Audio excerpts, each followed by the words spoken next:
কিন্তু একটু কাশি দিত, পুরুষ মানুষ গেলে বাড়িতে ঢোকার আগে একটু কাশি দিয়ে যেত। এই রেওয়াজগুলো ছিল। এখন তো কেউ কারোর বাড়িতে ঢুকতেই দিবে না, এখন তো সব বাড়ি থাকে আটকানো। মানে গ্রাম কি হয়েছে, ওই যে ওখানে না পথটা শেষ হয়ে গেছে, বুঝছো? ওখানে রাস্তাটা চলে গেছে, গ্রামের রাস্তা, কাঁচা রাস্তা। আর যেটা হয়েছে এখানে একটা শর্টকাট রাস্তা, এটা কারো জমি, ধরো এদিক দিয়ে ওদিক দিয়ে ঘুরে আসতে হইতো, এই বাগানের মধ্যে দিয়ে গেলে না খুব সহজে যাওয়া যায়। এই জন্য দেখো এই যে বাগানের মধ্যে দিয়ে এই রাস্তা দিয়েই কিন্তু সবাই যাচ্ছে। এটা কি জানো কি?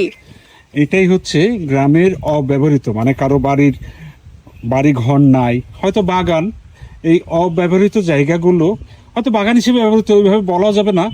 মানুষ না এটাকে সামাজিক সম্পত্তি হিসেবে তাদের নিজস্ব রাস্তা বানায় ফেলে। আর এই রাস্তাগুলোকে না এক ধরনের পথ দেখানো বলে। কেউ হয়তো প্রথমে একজন হেঁটে গেছে, ওই পথ ধরেই, মানে ওই একটু চিহ্ন থাকে যে একজন হেঁটে গেছে, ওই পথ দিয়ে লোকজন হাঁটা শুরু করে। এই জন্য এই দিক দিয়ে একটা রাস্তার দাগ হয়ে গেছে। হ্যাঁ হ্যাঁ।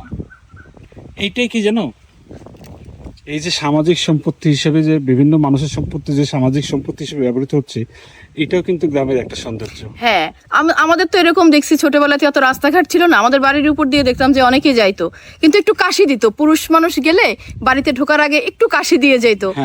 এই রেওয়াজগুলো ছিল। এখন তো কেউ কারোর বাড়িতে ঢুকতেই দিবে না, এখন তো সব বাড়ি থাকে আটকানো।